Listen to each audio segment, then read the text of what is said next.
When we think of a hero, what kind of journey in the story do you think he will have to go through? Let me guess. Maybe it's something like, first, a typical hero needs to have some kind of extraordinary. Either he has a strong hidden superpower, is actually born special, or has to be some kind of a chosen one. He then has to face the trials and tribulations that challenge his resolve and character. Most of the time is the biggest challenge in the story. He then goes on a journey to power up himself. He fights, slay the dragon, or whatever he means to do. And at the end, he wins. Everyone in the story lives happily ever after. In a romance setting, such as a fairy tale or a classic romantasy story, the hero usually comes in the form of Prince Charming. Although he might not be as important as the main female lead and has the personality of a cardboard, his role is still not really that different from the typical hero. Both of these two types are the ones who have to save someone else, either the people in the story or the female lead. He is the role model, the symbol of hope, bravery, and true fulfillment. The hero archetype at its core speaks to the innate human longing for purpose, adventure, and transcendence throughout the hero's journey. To be a hero is to be seen by the story as the guy. You grow up with these kind of stories and has been subconsciously taught that you either want to be great like him or be with him. So, it's not a surprise that in Love and Deepspace, the game that was created specifically for female audience, most of us will probably grow up dreaming of our own Prince Charming or our own hero. At some point in our lives, we'll have a character that represents this archetype so perfectly. And it is, of course, Xavier.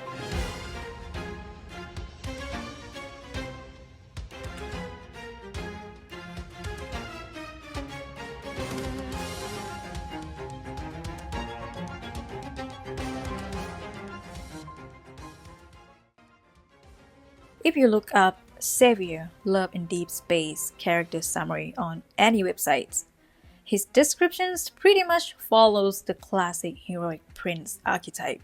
He was born royalty as the crown prince of Philos.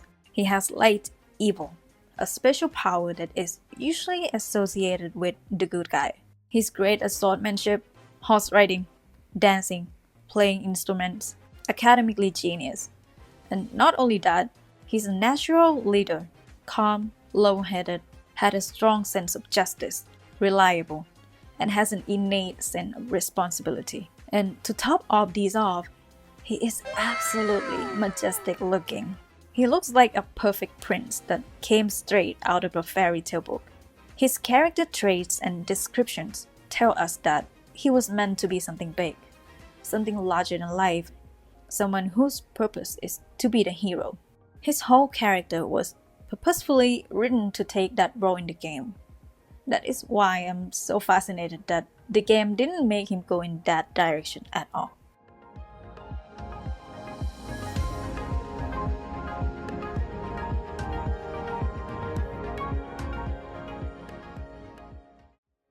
In the book, The Hero's Journey by Joseph Campbell, he said, "The hero's journey always begins with the call, one way or another.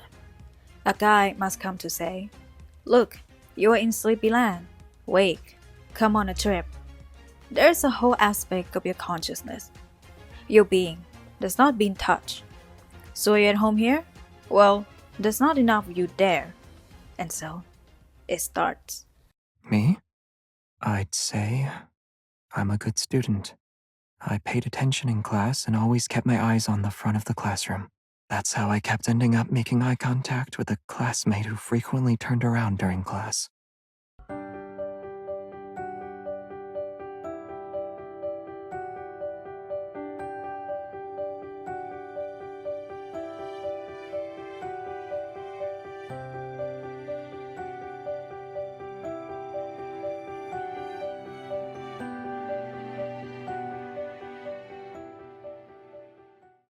Xavier's journey starts as a transfer student.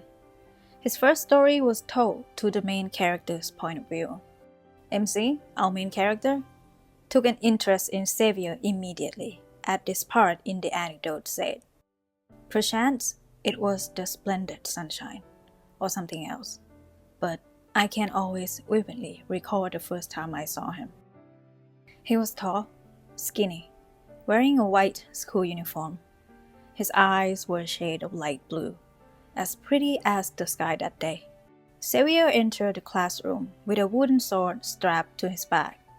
He glances at the seating chart, walked to the last row by the window, and sat down without a word, serene and precise like light itself. He got transferred to her classroom on a random sunny day in the year 214 of Philos, the planet that has formed after Earth's demise 214 years ago. It was created by the powerful artificial core that substitutes Earth's original core. This core holds fragmented landmasses together, preventing them from breaking apart. And this artificial core has one special ability. People like Xavier, they'll experience many centuries. As long as Philo's core still has energy, their lives shall last forevermore like the planets. To put it simply, they are almost immortal beings. Unlike MC, who was born with a special condition called protocol syndrome. It makes her heart very weak, and she'll not live to see even 100 years like the rest of them. She gets really curious about him, and over time develops a crush on Xavier. One day, during an astronomy lecture, the teacher mentioned a once-in-a-century meteor shower happening next month, and she wants to ask Xavier to watch a meteor shower with her. If I can see it with someone I like, then I can die without regrets. At this point in his journey, Xavier was still a young prince who had little to no freedom. He doesn't live on campus and had to leave after school surrounded by bodyguards on his way out every day. MC noticed his slightly upset expression, and she calls out his name for the first time. She walked up to him, took his hand, and dragged him away. They ran away and hid in an empty auditorium. MC asked him to come watch the meteor shower with her at the Sky Mirror Salt Flat. But Xavier can't. He won't even be allowed to go anywhere he wants for the night. They make a wish for each other anyway, in that dark auditorium, using Xavier's evil as the little stars. After that day, both of them became close and formed a beautiful bond. But after MC fainted in the class one day, Xavier found out about her heart condition. He asked her if there is any cure to it. MC told him that there's a special protocol that can cure any illness, but it's almost impossible to find. Xavier made up his mind that day and told her to go watch the meteor shower together. On the night of the meteor shower, Xavier was by himself. There's no bodyguards or anyone coming with him. They meet up and watch the falling stars together. MC gave him a star-shaped sword tassel before they part ways. Xavier asked her to come watch the meteor shower again next time. Ever since that night, which was the brightest point in my life, everything became fleeting, fading like a shooting star. Her condition has gotten worse. She stays in the hospital now, and same goes with Xavier. After that night, he disappeared without a trace. No one knew where he went. 1 month after the meteor shower, she kept that promise and forces herself to sneak out of the hospital and return to the Salt Flat. Xavier was dead too, with the wounds on his face and hands. He's running to her. Out of his breath and desperation in his eyes, he holds out a small, glowing protocol towards her. There's also a striking, suffocating ring of light around his neck. It seems that the neck ring, which we have come to know in the game later that is an evil suppression, had been put on his neck to suppress his powerful evil, his freedom, in an exchange to this protocol. But it's too late.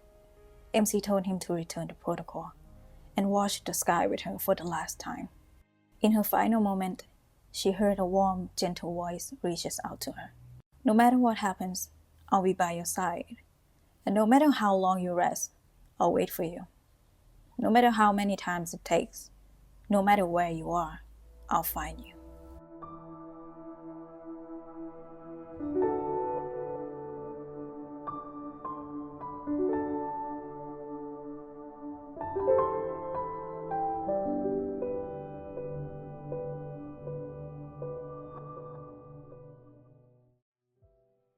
Xavier kept his promise and waited for her.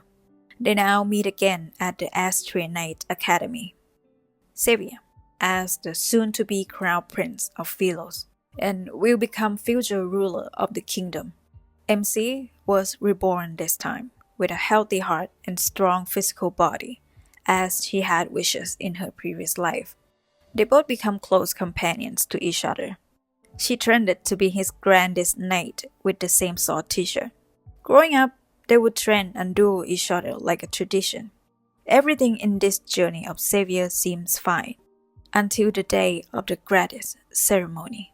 Xavier found out about the most twisted secrets of Philos. The reason why Philos holds its energy for so long, and the reason why people of Philos are long living. It is because, in order to sustain the core's energy, the royal family has to feed a human into its core and let the core consume the energy in the body to keep the planet from falling apart, resulting in turning those humans into wanderers. And they had to send out the light seekers, the royal knight, to kill those wanderers. And as if this isn't enough already, Xavier also found out that those higher up people also planned to make MC a sacrifice. Civilians and knights were not the only ones swallowed by this gaping maw. In exchange for the planet's longevity, the royal family occasionally sent in humans. Wanderers would be born as a result. Upon my return to the palace, I learned they stopped sending people to Philos' heart. They found the perfect sacrifice. She can die and be reborn without end. In their eyes, she was the planet's very life force, for only she had achieved true immortality. The royal family believed if they sent her into the planet's heart when the time was right, their problems would be solved. No one asked how she felt, or whether she was willing to sacrifice herself. They also care little about her being left in a hole to die and be reborn again and again.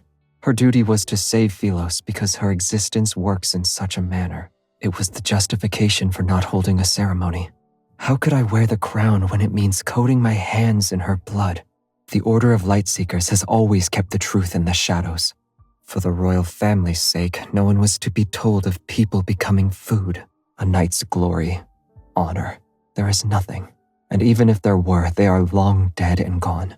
Xavier tells MC all of this, but doesn't tell her it's her that they wanted as a sacrifice. He also doesn't tell her about how he has known her since so many 100 years ago from her past life.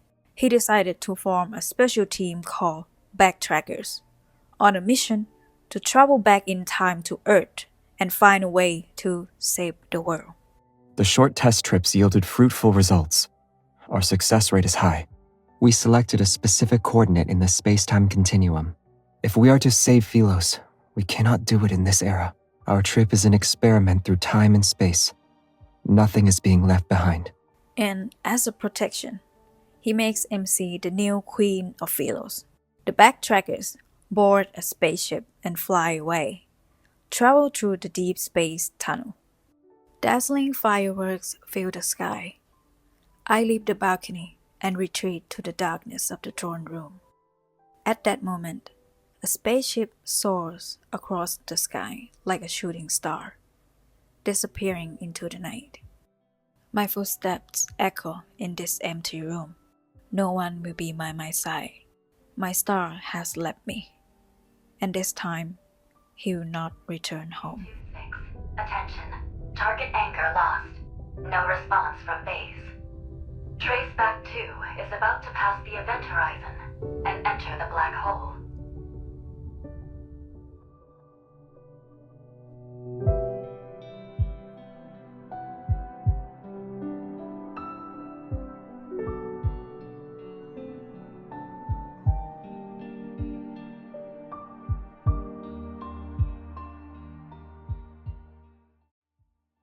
The Backtrackers accidentally crash and land on Earth around 200 years ago. They created a no-intervention rule to keep things in order and to not disrupt the fates of the future. Most of them live a low-profile life, leaving little to no trace of themselves during their time on Earth. Over 200 years have passed. Xavier took so many identities. He became a college student, having graduated and had received countless diploma certificates. He joined the evil police officer when the chronolith catastrophe happened in the year 2034. He met her again. This time, he takes on a new identity. He disguises himself and appears during the night to fight wanderers and save citizens' lives as Lumiere. And moving forward to the current timeline, he is now a member of the strongest combat unit from the Alpha team, Xavier, a deep space hunter.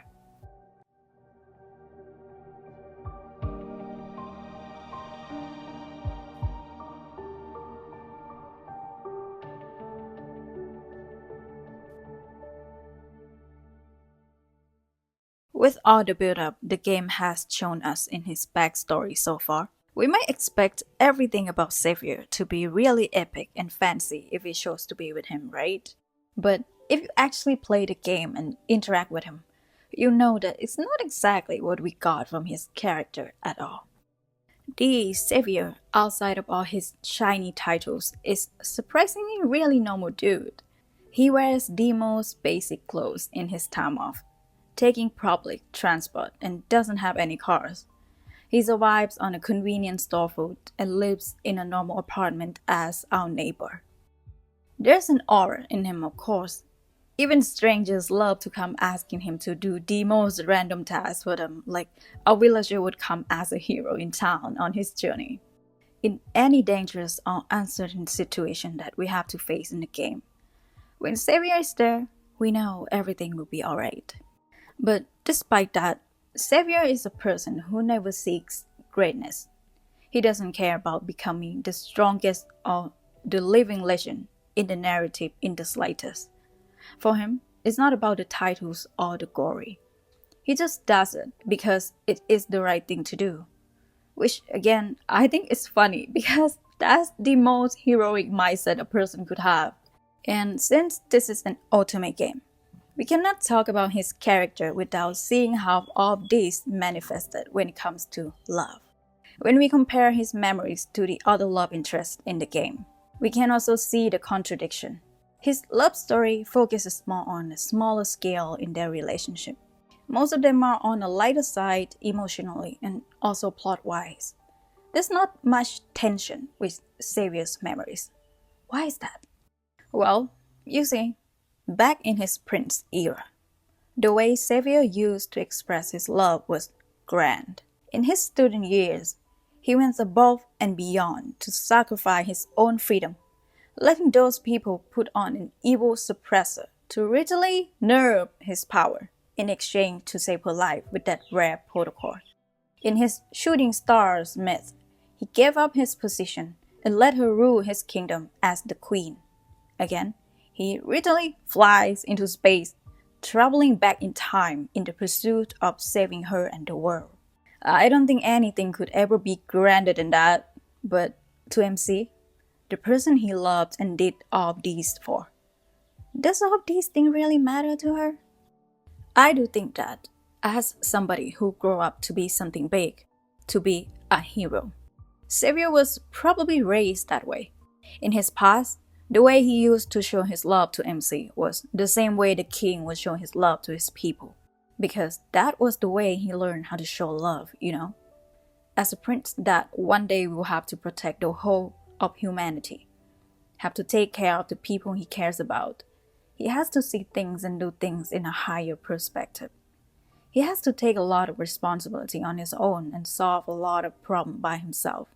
The Prince Xavier sacrificed himself to get her a protocol, while all she wanted at that time was to just watch the stars and spend time with him one last time. He made her the queen and went on a never-ending journey back in time to save her, when what he actually should have done is just tell her the truth and not take all the responsibility to himself in order to protect her.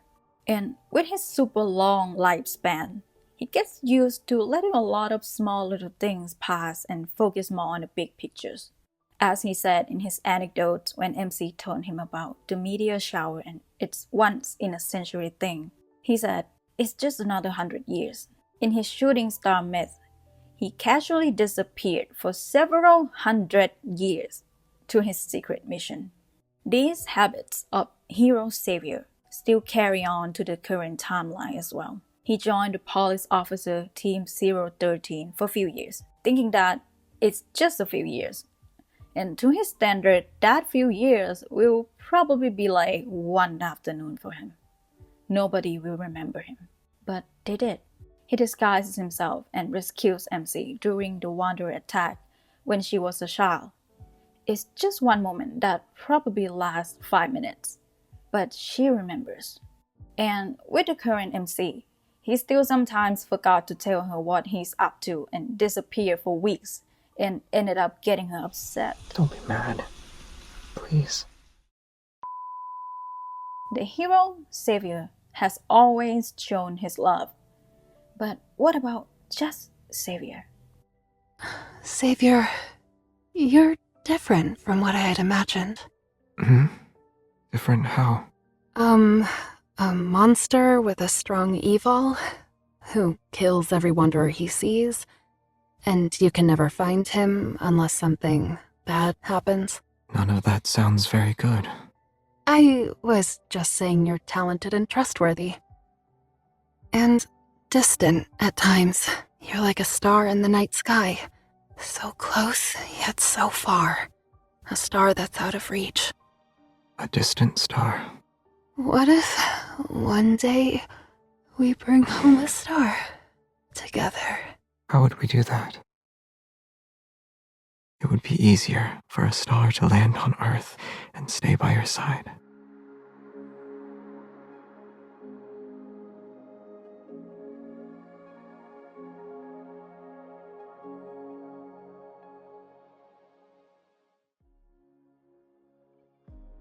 The journey of the hero is about the courage to seek the depths, the image of creative rebirth, the eternal cycle of change within us, the uncanny discovery that the seeker is the mystery which the seeker seeks to know. The hero journey is a symbol that binds, in the original sense of the word, two distant ideas, the spiritual quest of the ancients with the modern search for identity. Always the one shape-shifting yet marvelously constant story that we find. The way Xavier shows his love right now is way more simple. Most of their dates are taking place in a small setting, like in their own apartment, regular places that normal couples would go to, like a vintage shop, bookshop, a camping site, on their way back from the supermarket, or making his friend a third wheel in Jeremiah's flower shop. Sometimes the whole date even happens between their missions. When it comes to the main point in the plot, the story really takes focus on small little daily lives in their relationship. If I had to describe Xavier's date overall, it would be sweet, simple, cute, and cozy. Xavier's current story with MC was about learning to love her as a normal Xavier, not a hero Xavier. It's kind of upsetting to me that a lot of people will only care about his card when it's spicy, but saying it's underwhelming when it's more sweet and simple. His hero persona, either as a prince, Lumiere, the captain of backtrackers, the deep space hunter, they are all incredible and inspiring. The hero Xavier is cool, calm, logical, decisive, reliable, independent, strong, powerful, detached, and distant. He will always be the symbol of hope, protection, and life force, just like a once-in-a-century shooting stars that people make their wishes for. But just Xavier is a little bit childish, clingy, possessive, and a little freaky. Just Xavier doesn't love to share or be as generous as the king would when it comes to his favorite food. Just Xavier is a little bit lazy and loves to sleep until noon. Just Xavier can't cook a meal to save his life, is a bad driver, and nowhere near perfect. He's a bit simple and loves boring stuff. Just Xavier is a gentle light from the sun and the moon that quietly accompanies us in our everyday life. We often forget about it, but is as important to us as the once in a lifetime meteor shower too. With all of that being said, the hero Xavier still has to do his big mission of saving the world. That is just who he is. It's the matter of time before the game's new update comes, then he has to step up and save the world. The hero Xavier will come out again and eventually get his time to shine. But I do think, more than anyone else, Xavier knows that to be remembered or leave traces in someone's life, you don't always have to slay any dragon or travel across the galaxy to find the biggest treasure for someone you love. Sometimes, all it takes is just spending a 10-minute break with your coworker outside the police station, watching the snow with him, or babysitting your friend's kid on his summer break. Because for Xavier, all it takes for his journey to begin is someone calling out his name and dragging him away to have his first moment of freedom on a random sunny day. What about you? What's your hero journey?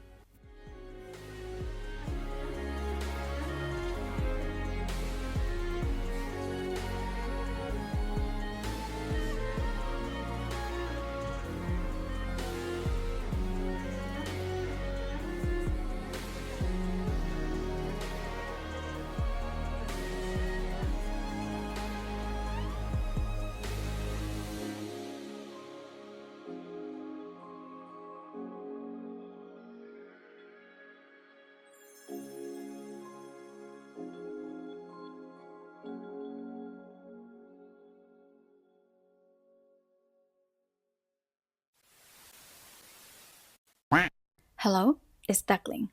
Nice to meet you. I've been playing Love and Deepspace for almost a year now, and it's the only thing that has been consuming my mind, body, and soul for the past year. So I've decided to make a video sharing my brain rot about this game. Originally, I was planning to make a really short, under 10-minute yapping session video, but when I start writing a script about Xavier, well, it turns out that I have a lot to say, so here we are. I kid you not, I spent almost 2 weeks making this video, and I'm not even sure that anybody would click, but if any of the 14 of you guys decided to sit through the whole damn essay, please leave me a comment, talk to me. Guys, I have nobody to talk with about these men, okay? Give me some attention, please. Oh, and a reminder that English is not my first language. I don't actually speak English in my day-to-day life. So I know my grammar and pronunciations are probably shit. And if you found any errors in this video, you can blame it all on Google Docs. It fixed them for me, okay? Also, yes, I plan to make videos like this for all the guys. Currently working on Silas, even if I got zero attention from this one anyway. But it would be great to know if somebody is waiting for me so I can get some motivation and more excuses to procrastinate my actual job and do this instead. Anyway, I'm really excited for the new story updates that is rumored to be coming out soon. And yeah, I hope you have a lovely day, stay hydrated, and I hope to see you next time. Bye bye!